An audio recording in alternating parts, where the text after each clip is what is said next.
Bueno, mi papá estaba en Los Ángeles con un familiar allá y me mandó llamar y tomé un avión de Braniff en aquella época y hice Lima, Los Ángeles, aterricé ahí, pasamos la Navidad.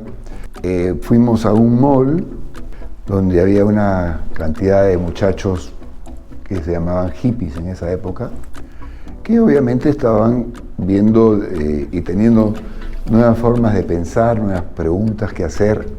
Por curiosidad me atrajo y me fui a conversar con ellos. Felizmente sabía hablar inglés y pude conversar con ellos, cuáles eran sus ideas y todo. Y yo que nací en una chacra, yo desde que nací hasta los 4 años viví en una chacra, no conocía la ciudad, absolutamente nada ahí. Y obviamente el amor a la naturaleza me viene de ahí, de esa experiencia. Y siempre la extrañé, dicho sea de paso, porque me trajeron del campo a la ciudad para estudiar. Así que fue una cosa que me chocó.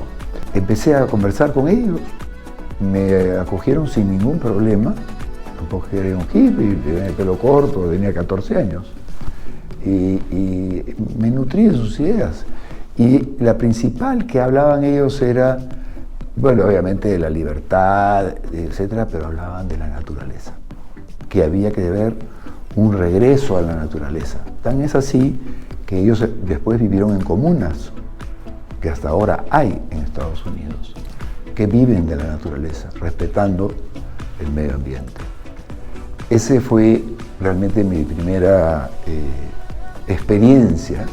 Obviamente cuentan esos 4 años y que también seguí y visitando obviamente la naturaleza. A los 8 años recuerdo haber hecho un viaje con el colegio Lima-Pucallpa en ómnibus y de ahí de Pucallpa a Iquitos en un avión Catalina. Y recuerdo perfectamente haber visto una serpiente en la sequía de la carretera. Me acuerdo que llegué a Tingo María y habían estas fabulosas mariposas turquesas. Indudablemente todavía no había una interferencia del hombre tan pronunciada como la que hay hoy día, porque creo que hoy día es solamente en cierta parte de Tingo María verás eso lo veías a la luz del día en cualquier sitio. Regresando al tema, eso me inquietó esta cultura de esa nueva generación, de la nueva generación de la cual hoy día todavía seguimos viviendo el tema del medio ambiente. El año 71, en febrero, por otros motivos, aterricé en San Francisco. Y San Francisco en ese momento era la Meca. Era donde se había congregado toda la música. Dicho sea de paso, se me pasó una cosita que iba a decir. Mis primeros discos de música los compré a los 14 años.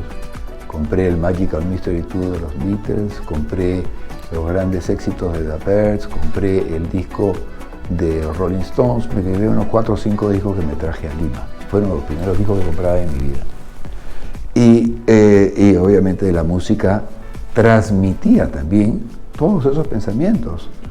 No hay que olvidarnos, si tú escuchas las letras de esas épocas, también hablaban de eso, del respeto a la naturaleza, muchos decían que hay que volver al campo, etc. Entonces el año 71, cuando fui a San Francisco, en febrero, conocí un poco lo que estaba pasando. San Francisco se había vuelto una ciudad absolutamente hippie, chicos con flores, etcétera, etcétera. Era una sensación de libertad de la juventud. Y tuve que regresar en los primeros días de abril.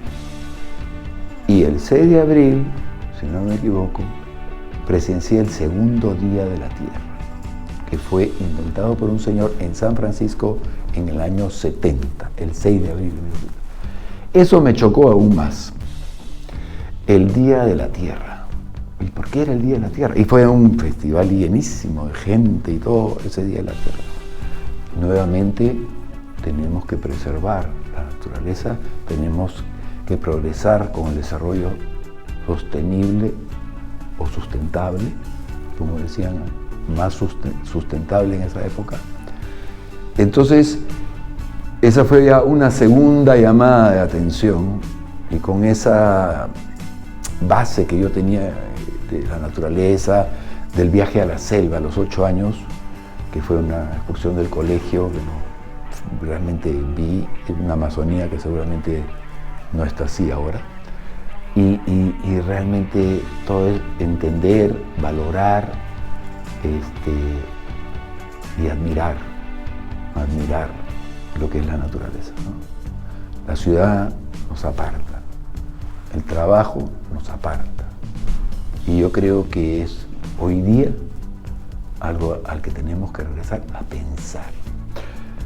El cambio climático, el efecto invernadero y todas esas cosas que vivimos hoy y que están bastante pronunciadas son lo que aprendí en esos años, hace 40 a 50 años. 50 años han pasado, es increíble. Realmente pude absorber y nunca salió de mi cabeza.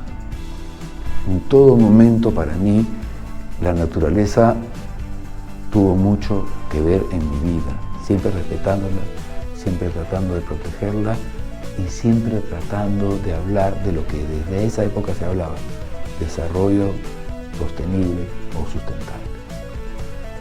Eso es lo que me han invitado a este programa a contar, y quiero contar mis inicios, cómo fue. Obviamente fui empresario muy joven, también fui libre muy joven, dejé mi casa a los 15 años y bueno, aquí estoy, y muchas gracias por hacerme esa pregunta. Es un poco una historia importante, una parte importante de mi vida. Muchas gracias por todo.